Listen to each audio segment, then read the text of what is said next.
জয় জগন্নাথ, জয় বলদেব সুভদ্রা মহারানী কি। তো আপনারা দেখলেন এই জিনিসটাকে নিয়ে আমি ভিডিও যেহেতু করেছিলাম, তো কী বলবো, এতটাই ভারী, মানে এটাকে যদি হাতে ধরে ভিডিও না করি, এটা কোথাও এমনি রাখাও যাবে না, প্রচণ্ড ভারী। ওই উপরে যেটা দেখতে পাচ্ছেন মানে পিতলের, প্রচণ্ড ভারী। আর এই যে তিনটে পরপর কলসি লাগানো আছে, নানা করে কয়েক কুইন্টাল ওজন হবে। আপনারা এটাকে এক হাতে তো ধরে কোনো রকম রাখতে পারবেন, যখন যদি কোনো রকমে উল্টে পড়ে যায় আপনার ক্ষমতা নেই যে ধরবেন। তো এটা এক হাতে ধরে যখন ভিডিওটা করছিলাম, হাতটা আমার মোটামুটি ব্যথা হয়ে গেছে, ভারী আছে যেহেতু। তা এই জিনিসটাকে তোমরা যারা দেখছো, এটা হচ্ছে জগন্নাথের যে রথ আছে না, রথের চূড়ার উপর লাগানো হয় এই জিনিসটাকে, ঠিক আছে? এটা হচ্ছে ধ্বজা মানে চক্র, ঠিক বলছি তো? রথের যে উপরের অংশটা আছে মাথাতে, এটা মাথার উপরে লাগানো হয়।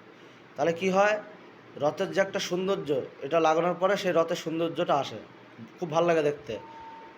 যদি রথের নিচের অংশটাকে কেউ যদি না দেখতে পারে, এই উপরের যে এই চক্রের যে অংশটা, এটা দেখলে বুঝবে যে কোনো একটা রথ আগিয়ে আসছে এদিকে, ঠিক আছে? তা সেটা হলো এই জিনিসটা, ঠিক আছে? কি সুন্দর মানে চক্র দিয়ে ডিজাইন করা আছে, আপনারা দেখে নেন। এই যে এই যে আপনাদের কাছে এনে দেখালাম, দেখেন কত সুন্দরভাবে ডিজাইন করা, চক্র লাগানো আছে এবং পিছনে পতাকা আছে। তারপরে দেখেন নাট দিয়ে আবার টাইপ দেওয়া আছে। তারপরে এই যে পরপর এই কলসিগুলো প্রচণ্ডই ভারী।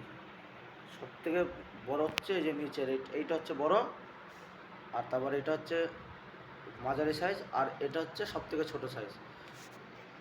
মানে এগুলো সব ভারী ভারী কলসি দিয়ে জিনিসটাকে তৈরি করেছে। তারপর এই যে নিচে দেখছেন মানে পুরো পাইপ, লোহার পাইপ, ঠিক আছে? এই জন্য এতটা ভারী।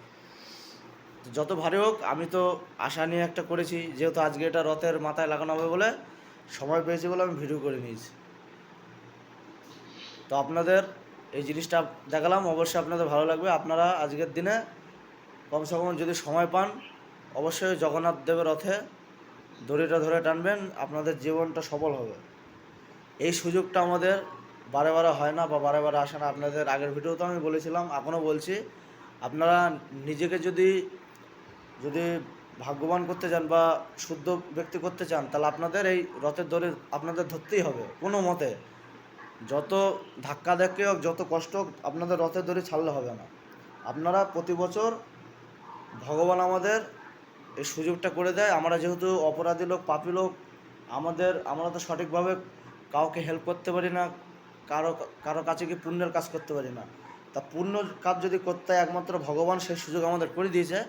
তো আপনারা কেউ সময় নষ্ট না করে আজকে অবশ্যই যে যেখানে যেখানে রথযাত্রা অনুষ্ঠিত হবে, আপনারা সেখানে চলে যাবেন এবং রথের ধরে ধরে নিজের জীবনকে ধন্য করুন এবং জগন্নাথ বলদেব সুভদ্রা মহারানীর আশীর্বাদ প্রাপ্ত হন। জয় জগন্নাথ, এটা আপনাদের কাছে আমার বলা। আশা করি সবাই ভালো থাকবেন, সুস্থ থাকবেন, আর এইভাবে আপনারা ভগবানের নাম করে নিজের জীবনটাকে সফল করবেন। জয় জগন্নাথ।